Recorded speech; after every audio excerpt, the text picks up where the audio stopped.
దీనికి కొన్ని లక్షల మంది, కోట్ల మంది ఆత్మత్యాగాలు, బలిదానాలు చేస్తే ఆ వారసత్వం ఈరోజు మనకు అందింది.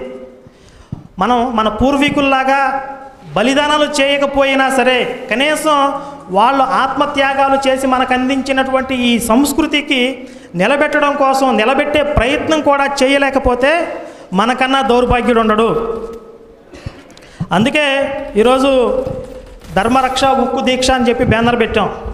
ఉక్కు దీక్ష అంటే ఇప్పుడు మనం సహజంగా అయ్యప్ప స్వాములు ఉన్నారు, అయ్యప్ప దీక్ష లేకపోతే భవానీ దీక్ష తీసుకుని కొన్ని రోజులు, ఒక మండలం రోజు 40 రోజులు దీక్ష చేస్తారు.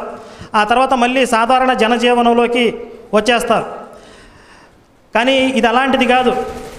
ఇప్పుడు మన కుటుంబ సభ్యుల విషయంలో ఎన్ని రోజులు బాధ్యతను కలిగి ఉంటాం? 1 నెల, 2 నెలలు, 4 నెలలు కుటుంబ సభ్యుల విషయంలో నాకు బాధ్యత ఉందండి, ఆ తర్వాత నాకు సంబంధం లేదండి అంటామా? లేదు.